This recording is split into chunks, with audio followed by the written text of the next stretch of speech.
Welcome everyone. Today we are going to start with chapter number 12, that is corporate valuation. And this is going to be the second last session of our revision. इसके बाद हमारा सिर्फ एक ही chapter remaining है, that is chapter number 13 and both this chapters are very easy. And I hope कि आप revisions के साथ प्रैक्टिस जरूर कर रहे हैं क्योंकि soon we will be completing our entire SFM subject. So अगर आप स्टिल प्रैक्टिस नहीं कर रहे हैं, it is my humble request कि आप प्रैक्टिस जरूर कीजिए रिविजन्स के साथ. अगर you are very short on time, still you must practice 50% questions.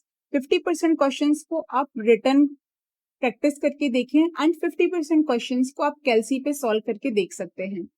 But you must practice, आपको रिटर्न प्रैक्टिस बहुत जरूरी करना है. It will boost your confidence and give you the clarity कि आपकी कहाँ पे still you are weak in which areas and you can improve your performance accordingly. और हमारा गोल ये है इस सब्जेक्ट को मास्टर करना. So we must work with that dedication and we must work for that goal. So we are starting with our chapter and you must remember that you have to practice all the chapters very well. In corporate valuation chapter, इसमें से theory पूछने के chances बहुत कम होते हैं. Still MTP and RTP के जो questions हैं, we have included in a question bank, so you can read it once. We are directly starting with the practical questions and first we are looking onto the illustrations. The first illustration is very simple. आपको सिर्फ sales, assets and income दिया हुआ है. You have to just capitalize it to get your valuation. Next question number second हम देखते हैं.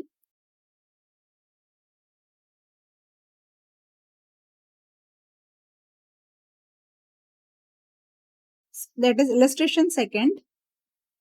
Enterprise value with balance sheet approach यहाँ पे आपको बताना है. आपको बैलेंस शीट दिया हुआ है, assets, current assets, shareholders debt and current liabilities and provisions.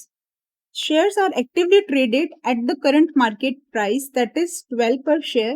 Shareholder funds represent 70,000 shares of rupees 10 each and rest is retained earnings. Calculate the enterprise value. आपको enterprise value निकालनी है. आप इसको मार्केट प्राइस के basis पे पहले value करेंगे. तो मार्केट प्राइस के बेसिस पे your current market price is 12 और आपके नंबर ऑफ शेयर्स हैं 70,000. तो आपकी मार्केट कैपिटलाइजेशन आ गई 8,40,000. अब 8,40,000 this represents only equity portion. So आपको पूरे एंटरप्राइज की वैल्यू चाहिए. You don't just need the value of equity, आपको पूरे एंटरप्राइज की वैल्यू चाहिए. तो एंटरप्राइज की वैल्यू के लिए आपको इक्विटी में you have to add the debt. Debt की वैल्यू आप ऐड करोगे. You will deduct the cash and cash equivalents. अब ये cash and cash equivalents deduct क्यों होते हैं to arrive at the enterprise value. Say for example कि मैं आज किसी कंपनी को परचेज कर रही हूँ और उस कंपनी के 100 लैक्स उसके पास कैश है और मुझे उनको पे करना है से फॉर एग्जांपल 500 लैक्स. तो जो मैं कंपनी खरीदूंगी immediately after acquiring the company मेरे पास 100 लाख कैश एक्स्ट्रा आ जाएगा. तो this additional cash will reduce my cost of acquiring the enterprise. तो ये जो एंटरप्राइज वैल्यू हम निकालते हैं इसमें cash and cash equivalent reduce the value of acquisition. So we deduct the cash and cash equivalents to arrive at the enterprise value. Now the illustration number third. A Limited made a gross profit of 10 lakh and indirect expenses of 4 lakh. The number of shares are 1 lakh. The company has a debt of 3 lakhs and surplus funds of 5 lakh. आपको market related information दिया हुआ है, that is risk free rate, market return and beta. तो यहां से आप cost of equity निकाल सकते हैं बेस्ड ऑन CAPM मॉडल. अब आपको निकालना है per share earning value of a company. आपको अर्निंग वैल्यू निकालनी है. तो आप अर्निंग वैल्यू कैसे निकालेंगे. You will capitalize your earnings. यहाँ पे आपकी जो कैलकुलेशन होगी वैल्यूएशन की, that will be based on earnings before interest, tax and depreciation. Why so? क्योंकि यहाँ पे आपको ना इंटरेस्ट का इंफॉर्मेशन दिया हुआ है, ना टैक्स का, ना डेप्रिसिएशन, तो you are not given the information, तो आप earnings before interest, tax and depreciation को बेस लेके you will calculate your value. आप इसको कैपिटलाइज्ड करके with the cost of equity आप अपनी वैल्यू निकालेंगे।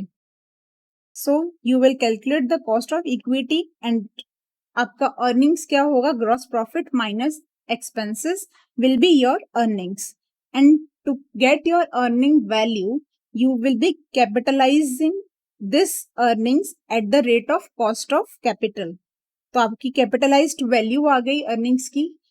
You will divide this earnings by number of shares to arrive at earning value per share। आपको value चाहिए per share, तो you will divide by the number of shares to get it per share। Next आपको पूछा गया है equity value. यहाँ पे आपको इक्विटी वैल्यू चाहिए, नॉट द एंटरप्राइज वैल्यू। तो यहाँ पे आपने जो कैपिटलाइज किया, सेकेंड पार्ट में आप देखें, equity value of a company if applicable earnings before interest, tax and depreciation multiple is 5। First part में आपने जो मल्टीपल यूज किया that were on the basis of cost of capital, sorry cost of equity, but यहाँ पे आपको जो second में use करना है, आपको मल्टीपल यूज करना है 5। तो आपकी जो earnings before interest and tax है एंड डेप्रिसिएशन इज 600, इसको आप कैपिटलाइज करोगे विथ मल्टीपल 5, तो you will arrive at the capitalised value.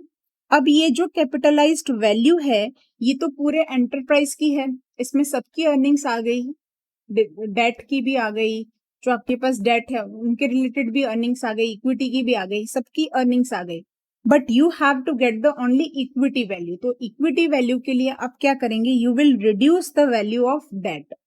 आपको इसमें कंफ्यूज नहीं होना है, सेकंड एंड थर्ड क्वेश्चन में डिफरेंस क्या है। सेकंड इलस्ट्रेशन में आपको पूछा था एंटरप्राइज वैल्यू, तो एंटरप्राइज वैल्यू निकालने के लिए आपने इक्विटी की वैल्यू में डेट ऐड किया था, but here you need the equity value, तो आप जो एंटायर वैल्यू है उसमें से डेट रिड्यूस करेंगे और वहां पे आपने जो कैश एंड कैश इक्विवेलेंट्स है वो आपने डिडक्ट किए थे।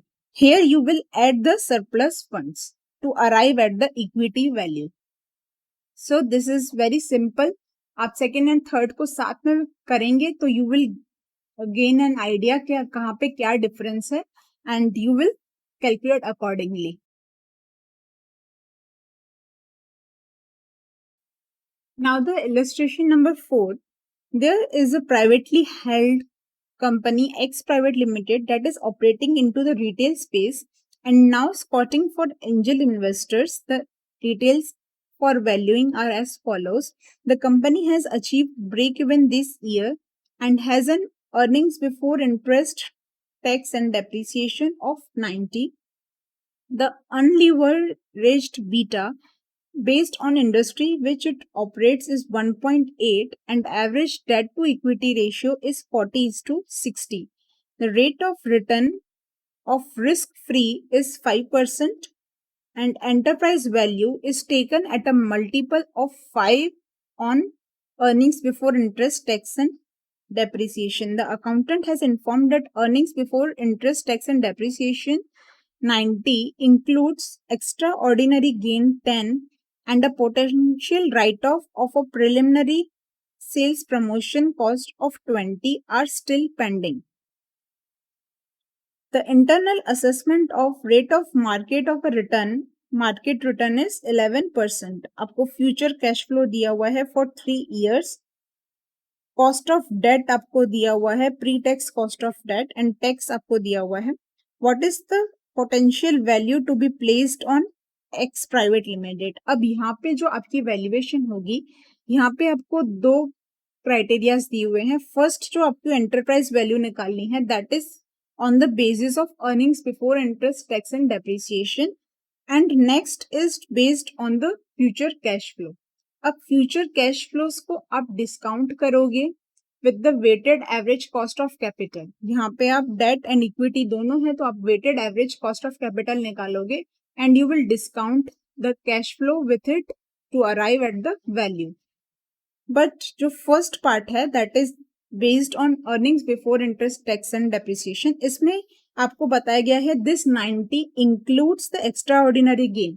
तो एक्स्ट्रा ऑर्डिनरी गेन को तो हम वैल्यूएशन में कंसीडर नहीं कर सकते, so you will have to deduct this 10 and 20 promotion cost still pending to write off. तो आपकी कॉस्ट अभी राइट ऑफ नहीं हुई है, तो you will write off that cost to arrive at the correct earnings before interest and tax and depreciation. तो आप एक correct earnings before interest tax and depreciation निकाल लेंगे and you will value with the multiple of 5। तो यहाँ पे आप correct earnings before tax and depreciation निकाल लिया आपने। 90 माइनस 10 माइनस 20 दैट इज 60। इसको 5 के मल्टीपल से आपने कैपिटलाइज किया तो आपकी वैल्यू आ गई 300। This is your first basis. Next आपको कैलकुलेट करना है ऑन द, आपको weighted average cost of capital calculate करना है। तो weighted average cost of capital के लिए आपको कॉस्ट ऑफ डेट दिया हुआ है, टैक्स दिया हुआ है, you need the cost of equity. तो कॉस्ट ऑफ इक्विटी आप निकालोगे, आपको यहाँ पे रिस्क फ्री रेट भी दिया हुआ है, रिस्क फ्री रेट दिया हुआ है, आपको मार्केट रिटर्न दिया हुआ है और बीटा के रिलेटेड आपको इंफॉर्मेशन दी हुई है। तो यहाँ पे जो आपको बीटा दिया हुआ है दैट इज अनलिवरेज्ड बीटा। अब ये अनलिवरेज्ड बीटा क्या होता है? अनलिवरेज्ड बीटा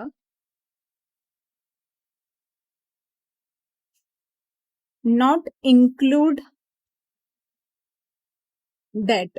यहाँ पे डेट के रिलेटेड इंक्लूड नहीं होता है, तो आप डेट का जो भी रिस्क फैक्टर है, जो भी बीटा है, वो कंसीडर नहीं करते हैं इन अनलिवरेज्ड बीटा। बट यहाँ पे जो कंपनी है that is using both debt and equity, तो आपको जो बीटा लेना चाहिए that should be leveraged beta. तो लिवरेज्ड बीटा के बेसिस पे आपको कैलकुलेशन करना चाहिए। Now what is leveraged beta? Leveraged beta is equal to unleveraged beta plus आप डेट का इंक्लूड करेंगे 1 प्लस डेट बाय इक्विटी, इसको आप मल्टीप्लाई करेंगे बाय 1 माइनस टी, क्योंकि डेट के लिए आप टैक्स का इफेक्ट लेते हैं। तो डी 1 माइनस टी, तो debt on equity multiply by 1 minus T. इस तरह से आप लिवरेज्ड बीटा कैलकुलेट करेंगे and this is the beta which will be used to calculate the cost of equity. तो अब आप कॉस्ट ऑफ इक्विटी निकालोगे on the basis of this calculated beta. आपके कॉस्ट ऑफ इक्विटी है 20.84, तो 20.84 cost of equity and 12 is your pre tax cost of debt. तो आप tax का इफेक्ट लेंगे उस पे to arrive at the post tax cost of debt. तो आप यहाँ पे weighted average cost of capital calculate करेंगे and you will discount the future cash flow on the basis of this weighted average cost of capital. तो आपकी value of firm आ जाएगी that is 272.15। This is the second basis of valuation.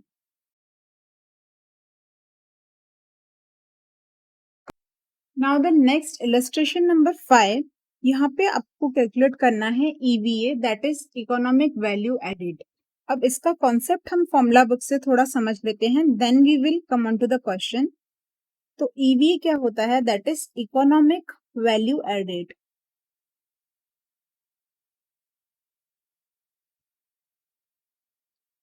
अब ये होता क्या है? This is the true economic value of your company.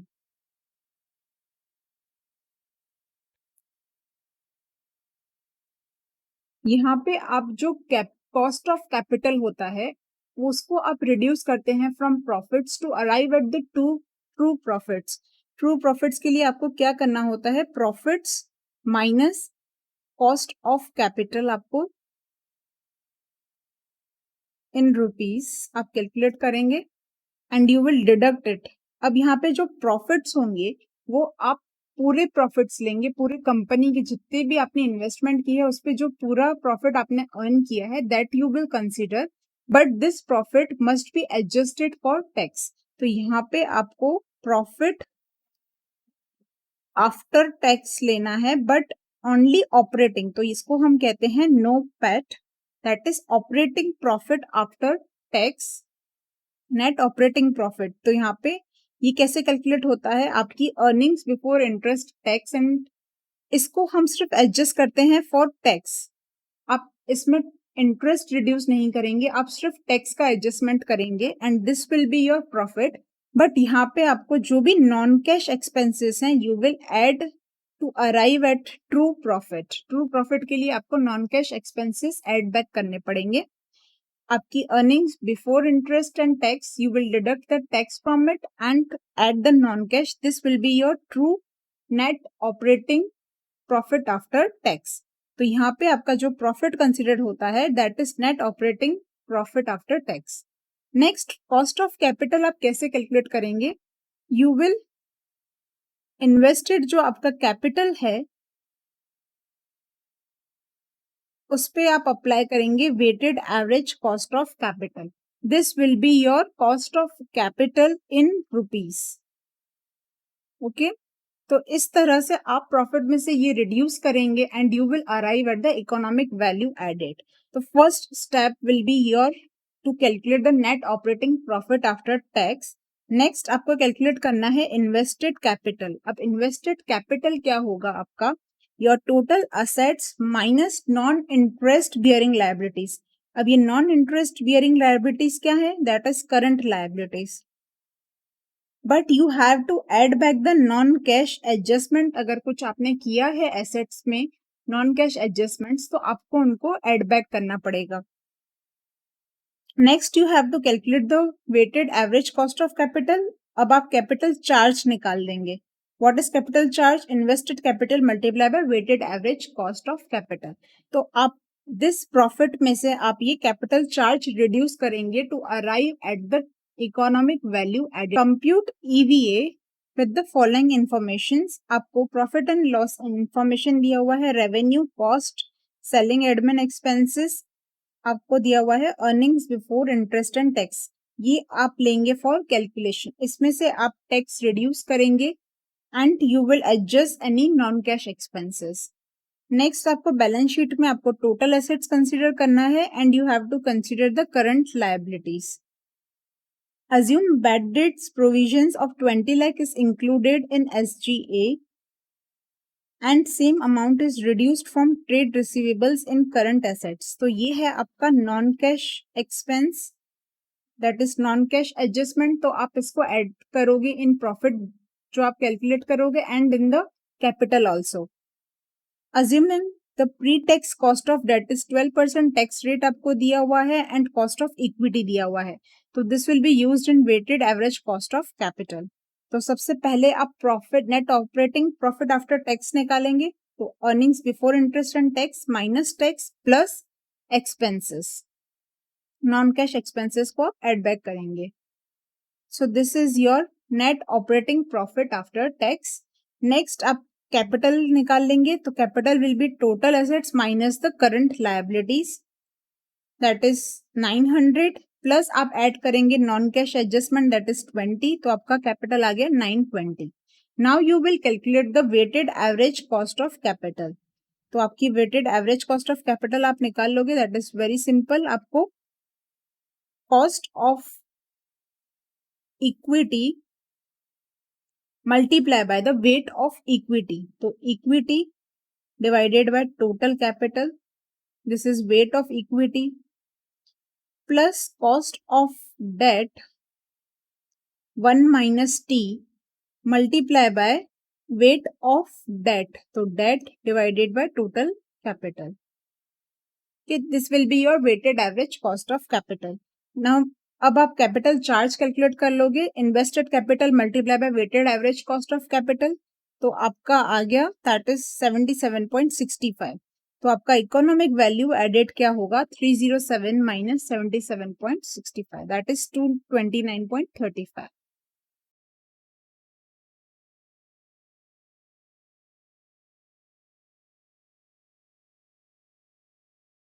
First, we come on to the question number second, that is ABC company is considering a new sales strategy that will be valid for next 4 years. They want to know the value of new strategy, आपको new strategy की value चाहिए, तो उसके लिए आप जो existing आपकी value है वो निकालेंगे एंड स्ट्रेटेजी के बाद जो आपकी वैल्यू है वो निकालेंगे and you will calculate the difference, तो आपको वैल्यू ऑफ स्ट्रेटेजी मिल जाएगा। Following information is available, sales, gross margin, profit before tax, after tax आपको दिया हुआ है एंड बैलेंस शीट इंफॉर्मेशन आपको दिया हुआ है, assets and current assets, equity. If it adopts the new strategy, sales will grow at 20% per year for 3 years. From fourth year, cash flow will be stabilized. तो 3 years के लिए आपकी growth होगी at the rate of 20% और fourth year में वो stabilize चलेंगे।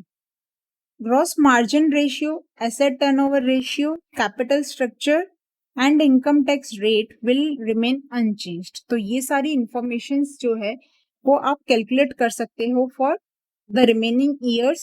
आपको यहाँ पे एसेट टर्नओवर रेशियो दिया हुआ है, सेम है, तो एसेट टर्नओवर रेशियो आपको हेल्प करेगा फिक्स्ड एसेट्स को कैलकुलेट करने में एंड फिक्स्ड एसेट्स के बेसिस पे आप कैलकुलेशन कर पाएंगे कैश फ्लो की एंड डेप्रिसिएशन की। करंट एसेट्स भी आपको चाहिए होगा to calculate the cash flow, क्योंकि आपको चेंज इन वर्किंग कैपिटल चाहिए होता है to arrive at the cash flow.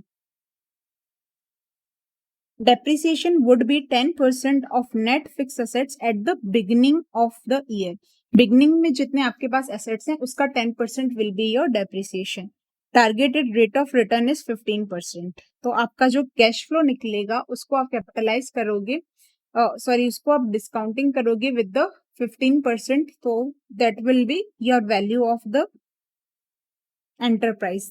तो आपको सबसे पहले बैलेंस शीट वर्कआउट करोगे projected, this will help you to calculate the depreciation and cash flow. तो सबसे पहले आपको बैलेंस शीट चाहिए होगा, तो that will start with this, आपका जो बैलेंस शीट की कैलकुलेशन होगी that will be based on the sales.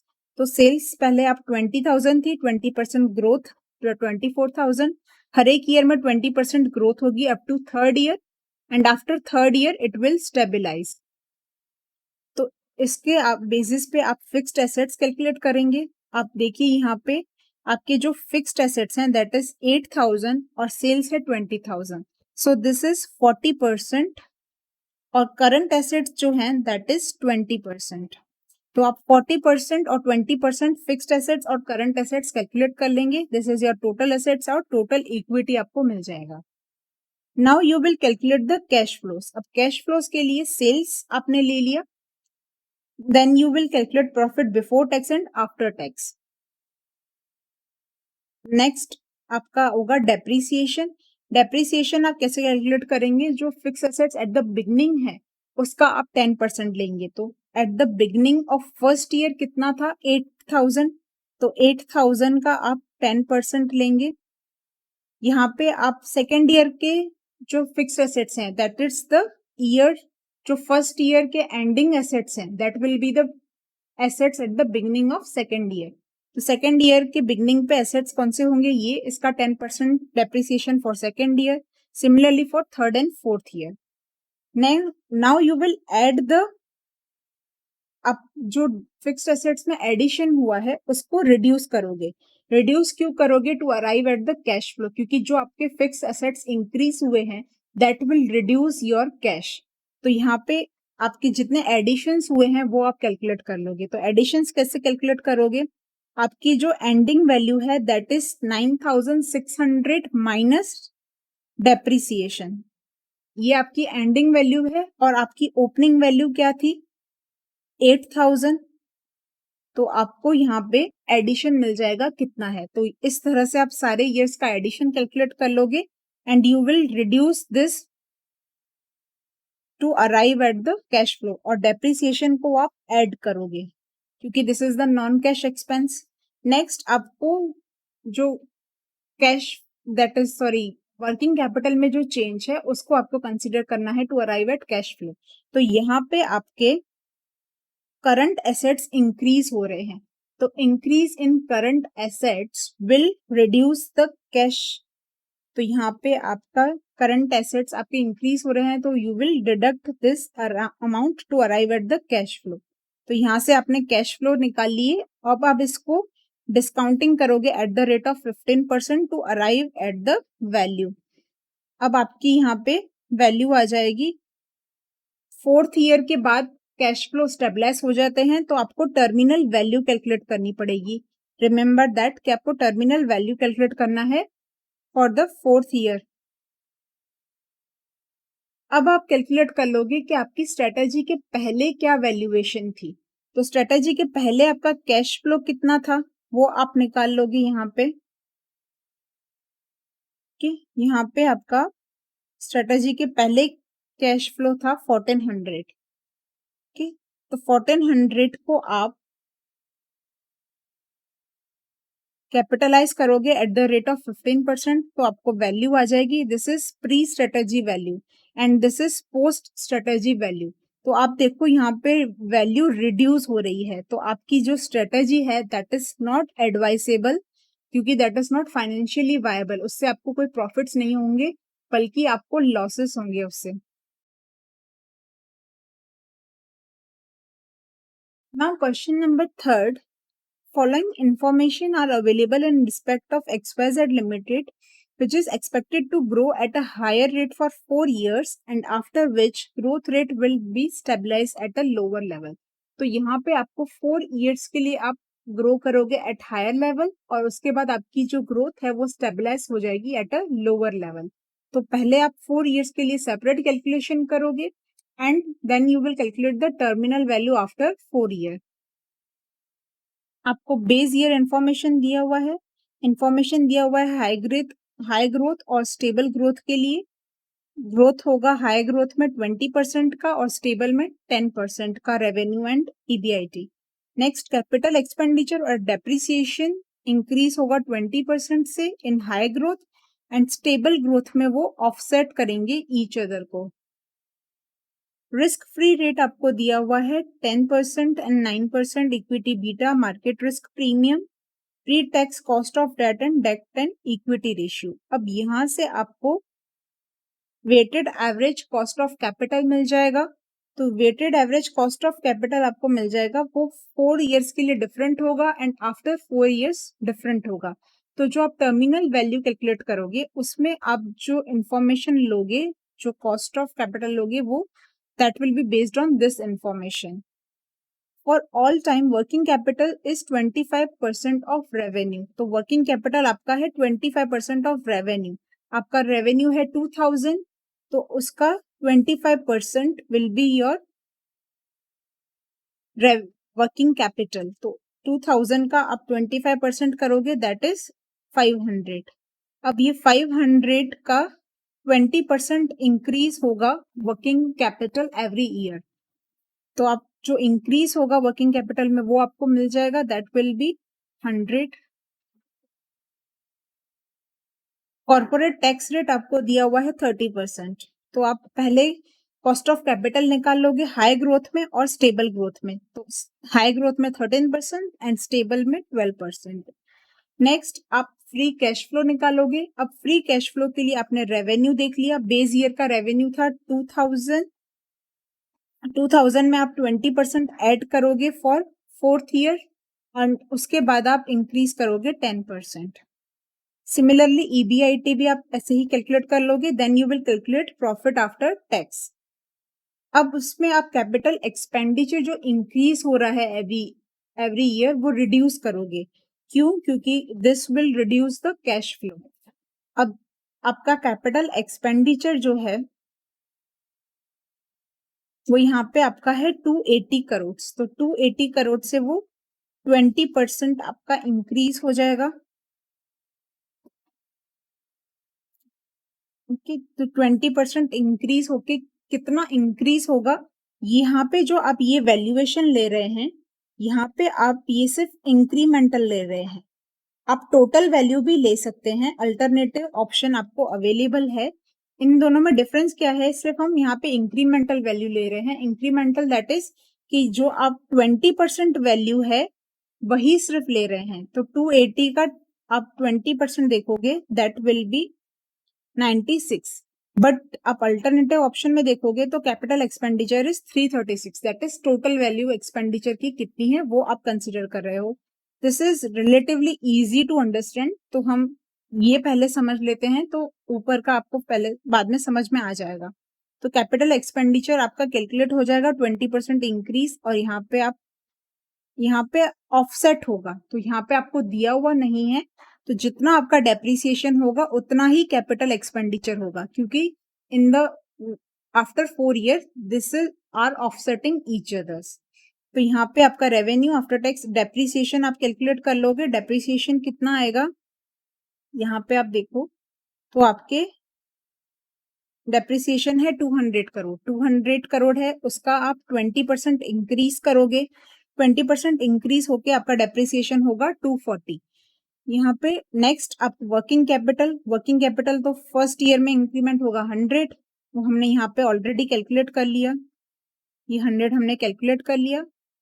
अब 100 का 20% हर एक ईयर में इंक्रीज होता जाएगा, और this is easy to understand, हम ऊपर वाला जो कैलकुलेशन है उसको भी अंडरस्टैंड कर लेते हैं। तो यहाँ पे आपका जो डेप्रिसिएशन है वो इंक्रीज हो रहा है 40 से, और कैपिटल एक्सपेंडिचर है जो वो इंक्रीज हो रहा है 56 से। तो आप ये दोनों को साथ में ही कंसीडर कर रहे हैं इन दिस, तो आप 40 प्लस 56 दोनों को साथ में ही कंसीडर कर रहे हैं, कैपिटल एक्सपेंडिचर और डेप्रिसिएशन को। जो इंक्रीमेंटल है सिर्फ आप वही ले रहे हैं, और वर्किंग कैपिटल का तो आप एज इट इज लेंगे, जो वर्किंग कैपिटल चेंज है वो आप एज इट इज लेंगे। तो आप फ्री कैश फ्लो आपका अराइव हो जाएगा। अब फ्री कैश फ्लो आप टर्मिनल वैल्यू के लिए क्या यूज करेंगे, कॉस्ट ऑफ कैपिटल 12%, तो आपने टर्मिनल वैल्यू कैलकुलेट करोगे और आप कैश फ्लो 4 years के बेसिस पे वैल्यूएशन कैलकुलेट करोगे। आप टर्मिनल वैल्यू कैलकुलेट करोगे कंसिडरिंग 12%, बट आप इसकी जब डिस्काउंटिंग करोगे तो डिस्काउंटिंग यूनिफॉर्म डिस्काउंटिंग होगी, तो इसकी डिस्काउंटिंग होगी 13% से ही। तो ये आपको ध्यान रखना है, ऐसा नहीं आप डिस्काउंटिंग में भी 13% नहीं आप 12% ले लें, तो you have to keep this in mind, आपको 13% लेना है, यूनिफॉर्म डिस्काउंटिंग होगा। तो आपका वैल्यू आ जाएगा, टोटल वैल्यू आ जाएगी फर्म की, टर्मिनल वैल्यू प्लस जो आपने पहले कैश फ्लो की वैल्यू निकाली 4 years की, यू विल एड बोथ, तो आपको टोटल वैल्यू मिल जाएगी। Now question number 4, this is very simple, आपको दिस जो कैश फ्लो है उसके बेसिस पे आपको वैल्यू निकालनी है फर्म की, बट एडिशनल यहाँ पे आपको शेयर होल्डर वैल्यू निकालनी है। तो जो आपने कैश फ्लो के बेसिस पे वैल्यू निकाली उसमें से आप डेट रिड्यूस कर लेंगे, रिड्यूस करेंगे डेट, क्योंकि आपको इक्विटी की वैल्यू चाहिए, तो डेट को रिड्यूस करके आप divide by number of shares करेंगे तो आपको वैल्यू पर शेयर मिल जाएगी। This is the additional calculation in this question. Now the fifth question is very simple, you can calculate it by yourself। यहाँ पे आपको नेट एसेट्स वैल्यू के basis पे आपकी वैल्यू निकालनी है, तो आपका total assets minus current liabilities, but यहाँ पे आपको करंट लायबिलिटीज नहीं दिया हुआ है, यहाँ पे आपको कंटीजेंट लायबिलिटी दिया हुआ है, तो you will also consider this as your liability. तो आप नेट एसेट्स अकॉर्डिंगली कैलकुलेट करोगे, तो आपके नेट एसेट्स के रिस्पेक्ट में वैल्यू आ जाएगी, और आपको कैलकुलेट करना है बेस्ड ऑन द अर्निंग्स के बेसिस पे भी आपकी calculation, that is very simple.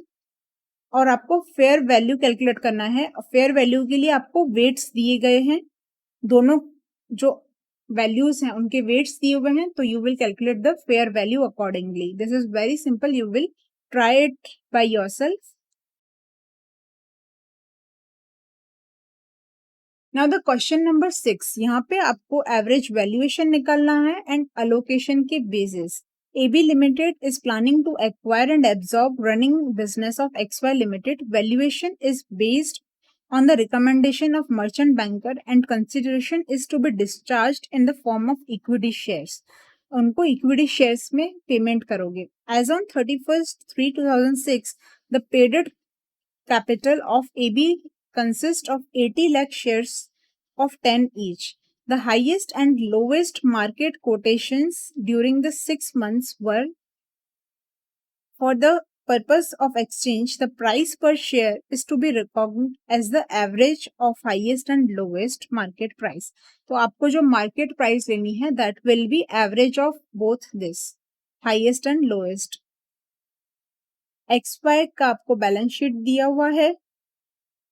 An independent firm of merchant banker engaged for a negotiation have produce the following estimates of cash flow. आपको कैश फ्लो का estimates दिया हुआ है और उसके कैश फ्लो के बेसिस पे आप वैल्यू निकाल सकते हैं।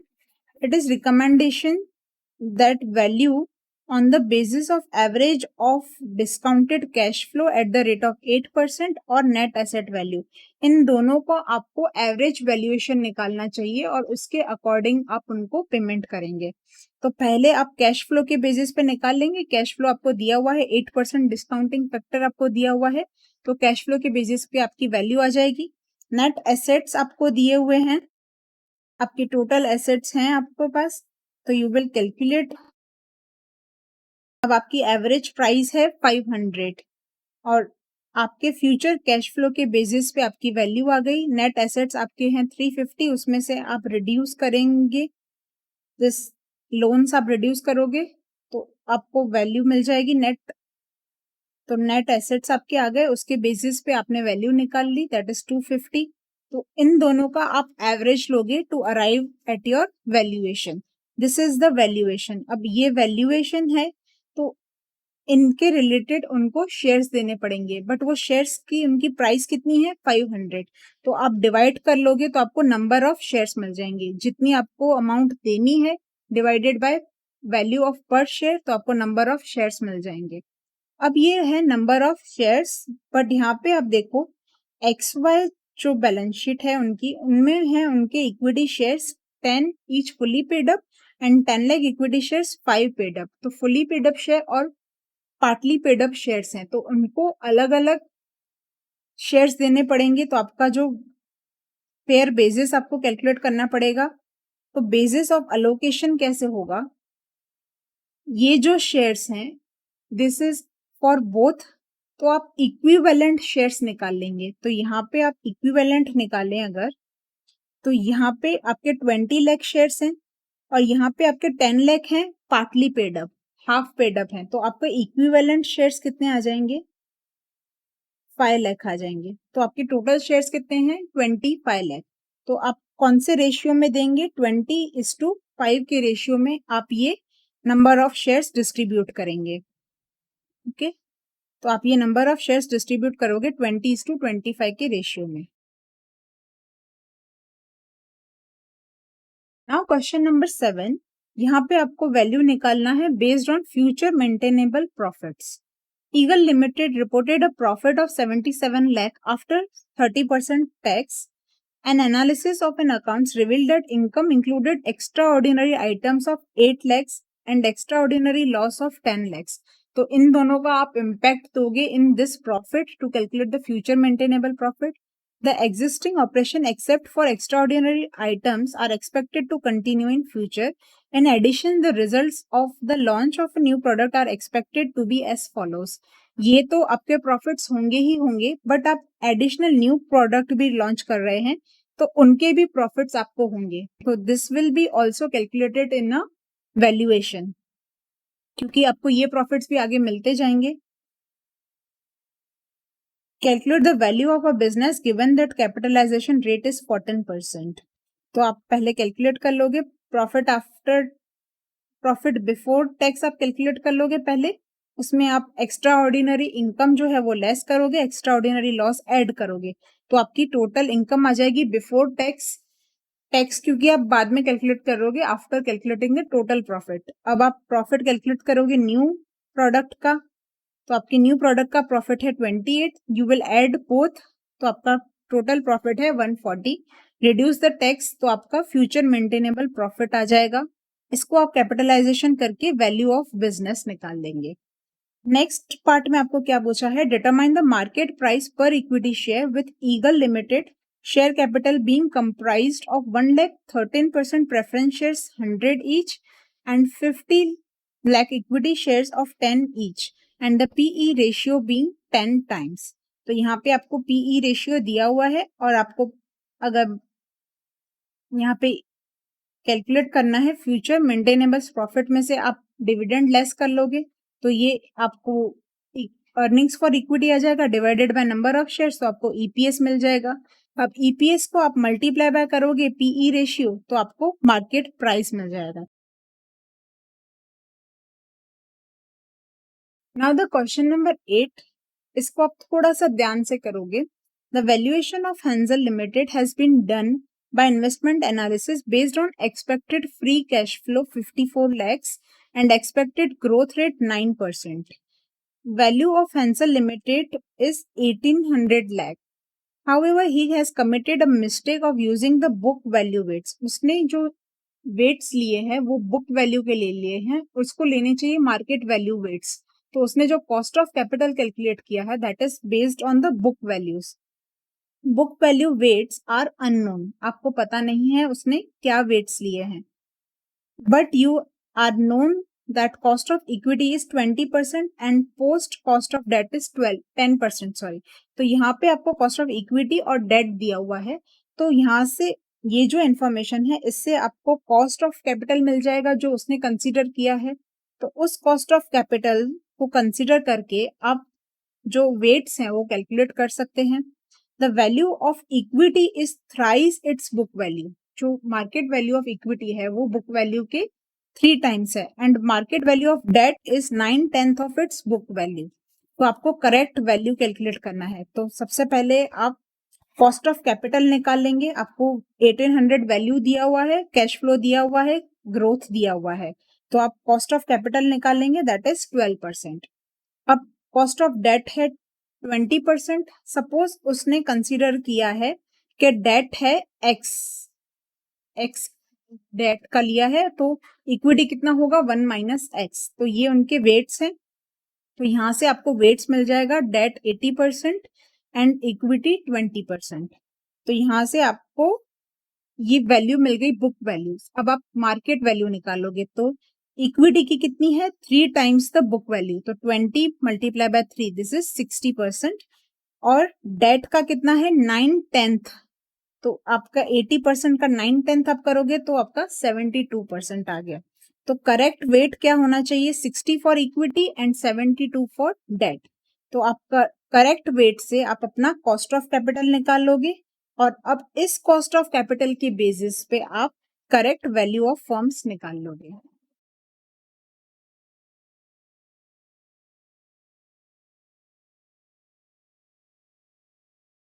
नाउ क्वेश्चन नंबर 9, यहाँ पे आपको इकोनॉमिक वैल्यू एडेड कैलकुलेट करना है। RST limited current financial year income is net income after tax 25 lakh. आपको नेट इनकम आफ्टर टैक्स तो चाहिए होता है but this should not include the interest.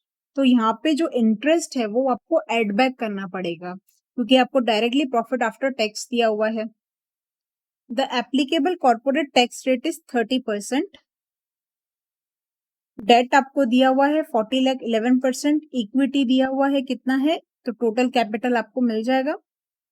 Following data is given for to estimate the cost of capital. अब यहाँ से आप CAPM model को यूज करके कॉस्ट ऑफ कैपिटल निकाल लोगे, सॉरी कॉस्ट ऑफ इक्विटी निकाल लोगे।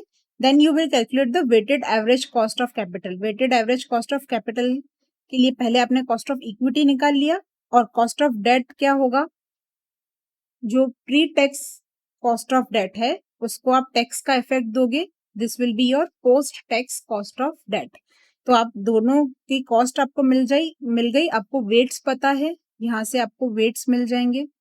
This are the weights for your equity and debt. तो आपका cost weighted average cost of capital मिल जाएगा।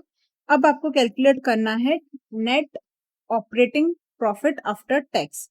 तो उसके लिए आपको पहले कैलकुलेट करना पड़ेगा प्रॉफिट बिफोर टैक्स। तो आपको प्रॉफिट आफ्टर टैक्स दिया हुआ है, उससे आप प्रॉफिट बिफोर टैक्स निकाल लोगे। अब उसमें आप ऐड करोगे interest to get the value of earnings before interest and tax. आपको इंटरेस्ट ऐड बैक करना पड़ेगा। तो ये आपकी वैल्यू आ गई बिफोर टैक्स। अब इसको आप आफ्टर टैक्स कन्वर्ट कर लोगे तो आफ्टर टैक्स आपकी वैल्यू आ जाएगी 28,08,000। और आपका कैपिटल कितना है यहाँ पे invested, that is 165 lakhs. 165 lakhs आपका इन्वेस्टेड है, उसका आप कॉस्ट ऑफ कैपिटल देख लोगे तो आपकी कॉस्ट ऑफ कैपिटल है 17.58, तो ये आपका आ जाएगा कैपिटल फैक्टर। तो you will reduce this and you will get the EVA. यहाँ पे आपका जो ईवीए है that is negative. Now question number 11, यहाँ पे आपको कैलकुलेट करना है ईवीए बेस्ड ऑन लेवरेज। यहाँ पे आपको कैपिटल स्ट्रक्चर दिया हुआ है, equity capital, reserves and debentures. Cost of equity आपको दिया हुआ है, debentures that is cost of debt तो आपको पता ही है यहाँ पे 10%। फाइनेंशियल लिवरेज दिया हुआ है। अब फाइनेंशियल लिवरेज क्या होता है? Profit before interest and tax divided by profit before tax. अब ये प्रॉफिट बिफोर टैक्स क्या होता है? इसको भी आप profit before interest and tax और इसको आप profit before interest and tax minus interest ऐसे लिख सकते हैं। तो आपका यहाँ से profit before interest and tax calculate हो जाएगा, क्योंकि इंटरेस्ट तो आपको पता है दैट इज 400 का 10%, तो 40 आपका इंटरेस्ट है, तो आपको प्रॉफिट बिफोर टैक्स मिल जाएगा यहाँ से। तो प्रॉफिट बिफोर टैक्स आपका है 120 लाख। तो इसमें से आप टैक्स डिडक्ट करोगे तो you will get operating profit after tax. अब आप weighted average cost of capital calculate कर लोगे। आपको कॉस्ट ऑफ इक्विटी डेट पता है, यहाँ से आपको वेट्स पता है, तो आपका weighted average cost of capital calculate हो जाएगा। उसके बाद आप ईवीए कैलकुलेट कर लेंगे, that is very simple. Now question number 13, यहाँ पे आपको ईवीए कैलकुलेट करना है विथ इन्वेस्टमेंट का कैलकुलेशन। आपको यहाँ पे देखना है क्या इन्वेस्टमेंट है आपकी। हर्बल ज्ञान is a small but profitable producer of beauty cosmetics using the plant aloe vera. This is not a high-tech business, but Herbal's earnings have averaged around 12 lakh after tax, largely on the strength of its patented beauty cream for removing the pimples. The patent has 8 years to run. Herbal has been offered 40 lakh for the patent rights. Herbal assets include 20 lakh of working capital and 80 lakhs of property, plant and equipment.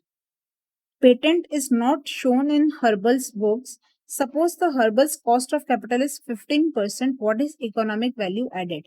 तो यहाँ पे आपको पहले investment calculate करना पड़ेगा। तो ये तीनों जो वैल्यूज है that will be included in investment. तो ये पेटेंट्स की जो वैल्यू है, एसेट्स की value and plant and equipment की value, this will give your investment value. यहाँ से आपको इन्वेस्टमेंट वैल्यू मिल गई और आपको प्रॉफिट आफ्टर टैक्स दिया हुआ है दैट इज 12 लाख। तो आपको कॉस्ट ऑफ कैपिटल भी दिया हुआ है, you can calculate the EVA. Now question number 14, यहाँ पे भी आपको इन्वेस्टमेंट कैलकुलेट करना है, उसके बेसिस पे ईवीए कैलकुलेट करना है। Constant Engineering has developed a high-tech product which has reduced the carbon emission from burning of fossil fuels. The product is in high demand. It has been patented and market value is 100 crore which is not recorded in books. ये patents की value है। Net worth आपको दिया हुआ है 200 and long term debt आपको दिया हुआ है 400 crore.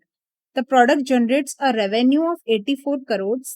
The rate on 365 days government bond is 10% and market portfolio generates a return of 12%. तो आपको market rate और गवर्नमेंट का रेट दिया हुआ है, तो you will calculate the your rate. तो यहाँ पे पहले आप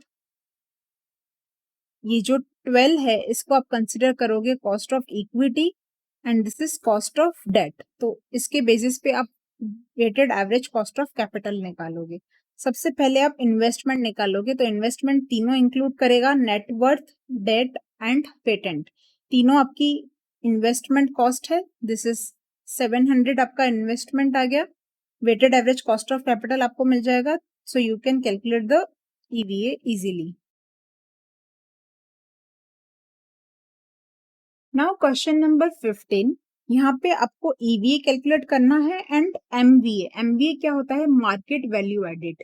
अब ये मार्केट वैल्यू एडेड क्या होता है? जो आपकी इक्विटी की मार्केट वैल्यू है माइनस जो आपकी बुक वैल्यू है इक्विटी की, this is the market value added. तो यहाँ पे आपको इंफॉर्मेशन दी हुई है profit before interest and tax, interest, profit after tax, balance sheet information आपको दिया हुआ है. With the above information assumption you are required to compute EVA and MVA. Weighted average cost of capital आपको दिया हुआ है. The share of company currently quoted at $50.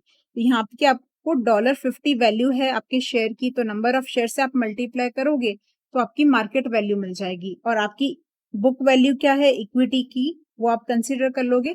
You will difference, उन दोनों का डिफरेंस निकालोगे तो आपको मार्केट वैल्यू एडेड मिल जाएगा. तो पहले ईवीए, ईवी के लिए आप पहले net operating profit after tax निकालोगे. उसमें से आप कॉस्ट ऑफ कैपिटल जो है वो रिड्यूस करोगे. कॉस्ट ऑफ कैपिटल क्या होगा, invested capital multiply by weighted average cost of capital. अब उसके लिए आपको ये वर्किंग नोट दिया हुआ है. तो इन्वेस्ट कैपिटल कितना है, इक्विटी, रिजर्व्स प्लस लोन. तो दिस इज योर इन्वेस्टमेंट. उस पे आपने कॉस्ट ऑफ कैपिटल अप्लाई किया. This will be your cost of capital employed. तो यहाँ से आपको कॉस्ट ऑफ कैपिटल एम्प्लॉयड मिल गया. आपके अब मार्केट वैल्यू के लिए आपको क्या करना है, market price multiply by number of shares. This will be your market value. और बुक वैल्यू क्या होगी, equity plus reserves. This will be your book value. तो इन दोनों का आप डिफरेंस निकालोगे तो that will be market value added, that is 75. Now next question is question number 16. यहाँ पे आपको परचेज कंसिडरेशन कैलकुलेट करना है एंड एनपीवी कैलकुलेट करना है. Messrs Raleigh Limited wants to acquire Messrs Poly Limited. The following is the balance sheet of Poly Limited. Shareholders of Poly Limited will get 1 share of Raleigh Limited at the current market price of 20 for every 2 shares. External liabilities are expected to be settled at discount of 20,000. Sundry debtors and inventories are expected to realize 2 lakh. Poly Limited will run as an independent unit. Cash flow after tax is expected to be 4 lakh per annum for next 6 years. And disposable value of plant after 6 years is 1,50,000. आपको 14% cost of capital दिया हुआ है. तो यहाँ पे आपको purchase consideration निकालना है. तो आप यहाँ पे शेयर्स कितने के इशू कर रहे हैं, तो आप यहाँ पे इनको शेयर्स दे रहे हैं. फॉर एवरी 2 शेयर्स आप 1 शेयर दे रहे हैं. तो यहाँ पे नंबर ऑफ शेयर्स कितने हैं, आप 10 लाख डिवाइडेड बाय 10 कर लोगे तो आपके 1 लाख शेयर्स हैं. यहाँ पे 1 लाख शेयर्स, तो आप इशू कितने करोगे, 50,000 शेयर्स इशू करोगे और उसकी वैल्यू क्या होगी, 20 रुपीज. तो 50,000 शेयर्स मल्टीप्लाई बाय 20, तो 10 lakh is the value of shares जो आप दे रहे हैं. प्लस आप लाइबिलिटीज को सेटल कर रहे हैं 20,000 डिस्काउंट पे. तो 3 lakh will be the amount जो आपने लाइबिलिटीज को पे किया है. डिबेंचर्स की आपकी वैल्यू है 3 लाख, तो आप वो भी सेटल करेंगे 3 लाख. बट आपको डेटर्स और इन्वेंट्री से रियलाइज कितना हुआ है, 2 लाख. तो this will reduce your cost और कैश बैलेंस जो है वो भी रिड्यूस करेगा आपकी कॉस्ट. तो this 2 lakh and 20,000 cash will reduce your cost. तो आपकी परचेज कंसिडरेशन आ गई. नाउ आपको एनपीवी कैलकुलेट करना है. एनपीवी आप कैसे कैलकुलेट करोगे, जो आपका कैश इनफ्लो है वो आप कंसिडर करोगे और कैश आउटफ्लो देखोगे कितना है. तो आपका कैश इनफ्लो कितना है, यहाँ पे आपका कैश इनफ्लो है 4 लाख 14% के अकॉर्डिंग एवरी ईयर का. तो 4 लाख का आप प्रेजेंट वैल्यू एन्युटी फैक्टर लोगे 6 ईयर्स के लिए और आपको 1,50,000 at the end of 6 year मिलेगा. तो इसके लिए आप ये ऐड करोगे जो आपको मिलेगा वैल्यू आफ्टर 6 ईयर. तो 6 ईयर का आप प्रेजेंट वैल्यू फैक्टर लोगे और आप इन्वेस्ट यहाँ पे कितना कर रहे हो, आप इन्वेस्ट कर रहे हो 13,80,000. ये आपको मिल रहा है एंड यू आर इन्वेस्टिंग 13,80,000. तो आपका एनपीवी आपको मिल जाएगा. Now question number 17. यहाँ पे आपको एक्सटर्नल फंड रिक्वायरमेंट कैलकुलेट करना है and mode of raising it. तो आपको बैलेंस शीट दिया हुआ है, सेल्स दिया हुआ है 600, sales are expected to grow by 20% during the year, profit margin दिया हुआ है 4% और 50% इज डिविडेंड पे आउट। तो आप कैलकुलेट कर लेंगे यहाँ से, सेल्स आपकी 600 प्लस 20% तो 720, प्रॉफिट मार्जिन है उसका 4% और इसका 50% आप डिविडेंड पे आउट करोगे और 50% this will be your retained earnings. अब यहाँ पे आपको 20% सेल्स इंक्रीज करने के लिए इन्वेस्टमेंट में 20% इंक्रीज करनी पड़ेगी। तो यहाँ पे आपको जो आपकी लाइबिलिटीज कितनी है करंट 200, तो आपकी इन्वेस्टमेंट कितनी इंक्रीज होगी 1400 माइनस 200, ये आपकी इन्वेस्टमेंट है, इसका आपको 20% इंक्रीज करना पड़ेगा। तो ये आपको एडिशनल फंड्स चाहिए होंगे। अब इसमें से इतना तो रिटेन्ड अर्निंग्स से ही आपको मिल जाएगा, बैलेंस जो है वो आप एक्सटर्नली बोरो करोगे। आपको रिटेन्ड अर्निंग्स भी बढ़ रही है तो इतना तो आपको रिटेन्ड अर्निंग से मिल जाएगा, जो डिफरेंस है वो आप एक्सटर्नल बोरोइंग करोगे, तो इतना आपको एक्सटर्नल बोरोइंग करनी पड़ेगी। अब एक्सटर्नल बोरोइंग के लिए आपको क्या दिया हुआ है, the company desires that current year sales to short term loan and payables and provision should be in ratio of 4:3। जो करंट ईयर की उनकी सेल्स है उनके बेसिस पे उनका short term loans and payables 4:3 होना चाहिए। अब यहाँ पे आपको सेल्स 600 है करंट ईयर की, तो उसका आप लोन्स कितने होने चाहिए वो आप निकाल लोगे, तो दैट विल बी 450। और आपकी कितने हैं यहाँ पे एग्जिस्टिंग, देखो आप short term loans and provisions हैं 500, तो वो ऑलरेडी ज्यादा है तो आप शॉर्ट टर्म लोन्स तो नहीं लोगे। नेक्स्ट आपको दिया गया है ratio of fixed asset to long term loans should be 1.5। अब यहाँ पे जो फिक्स्ड एसेट्स हैं वो भी आपके इंक्रीज होंगे। यहाँ पे आपको नहीं दिया हुआ है कि करंट फिक्स एसेट्स पे, आपको रिवाइज्ड फिक्स एसेट्स पे लेना पड़ेगा। तो रिवाइज्ड फिक्स एसेट्स 20% इंक्रीज होंगे, तो आपके 720 फिक्स्ड एसेट्स आएगा, तो उसका लोन होने चाहिए 1.5, तो उसके बेसिस पे आपका लोन्स आ गए। ये है न्यू अमाउंट ऑफ लोन्स। और एग्जिस्टिंग लोन्स कितने हैं आप देखिए यहाँ पे 400 है लॉन्ग टर्म लोन, तो आपका जो बैलेंस है वो आप रेस करोगे through long term loans, that is 80 lakh आप रेस करोगे from long term loans. Next आपको दिया गया है debt to equity ratio should not exceed 1.5। अब यहाँ पे जो बैलेंस है आपका वो आप इक्विटी के थ्रू रेस करोगे, क्योंकि आपने शॉर्ट टर्म से तो कुछ नहीं रेस किया, लॉन्ग टर्म से 80 रेस किया, तो बैलेंस जो आपका है वो आप इक्विटी से रेस करोगे, that is 145.6। Now question number 18. Equity of KGFL is 410 crores. Its debt is worth 170 crores. ये इक्विटी और डेट आपको दिया हुआ है। Printer division segments value is attributable to 74%, which has an asset beta of 1.45. Balance value is applied on spares and consumable division, which has asset beta 1.2 and debt beta 0.24. You are required to calculate equity beta. आपको equity beta calculate करना है, तो सबसे पहले हम equity beta calculate कर लेंगे। तो आपका वेटेड एवरेज एसेट बीटा कितना है पहले आप वो कैलकुलेट कर लोगे। दो डिविजन्स का आपको एसेट बीटा दिया हुआ है और दोनों का क्या रेशियो है वो भी दिया हुआ है। 74% है printer division, remaining will be the spares division. तो आप पहले पूरे कंपनी का एसेट बीटा कैलकुलेट कर लेंगे। अब आपको पूरे कंपनी का एसेट बीटा मिल गया और आपका डेट का है पोर्शन सिर्फ स्पेयर्स में, तो स्पेयर्स में डेट का बीटा है 0.24, तो आप 0.24 को कंसीडर करेंगे एज अ डेट। और यहाँ पे डेट कितना है 410 आपका इक्विटी है, 170 करोड़ आपका डेट है, तो आप डेट का रेशियो ले लोगे 170 डिवाइडेड बाय टोटल कैपिटल, तो ये आपका डेट का पोर्शन आ गया। और इक्विटी के लिए आप इक्विटी का वेट लोगे, तो यहाँ से आप आपका बीटा ऑफ इक्विटी कैलकुलेट कर सकते हो। आपको टोटल एसेट बीटा मिल गया पूरे कंपनी का, और डेट का पोर्शन आपको पता है, तो इक्विटी आप पोर्शन कैलकुलेट कर सकते हो।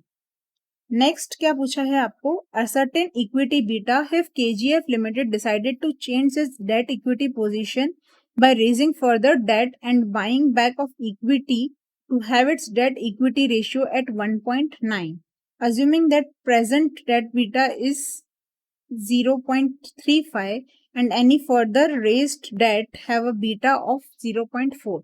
तो यहाँ पे आपको जो बीटा है वो दो रेट्स के होंगे, 0.35 एंड 0.4। तो आपका पहले आप कैलकुलेट कर लोगे आपकी अभी वैल्यू कितनी है फर्म की, equity plus debt, that is 580।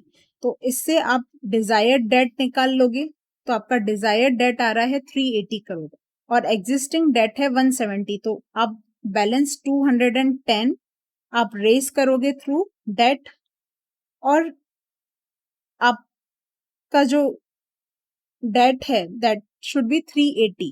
तो आपकी टोटल वैल्यू ऑफ फर्म है 580, उसमें से डेट है 380, तो remaining should be the value of equity. तो इक्विटी की वैल्यू होनी चाहिए 200।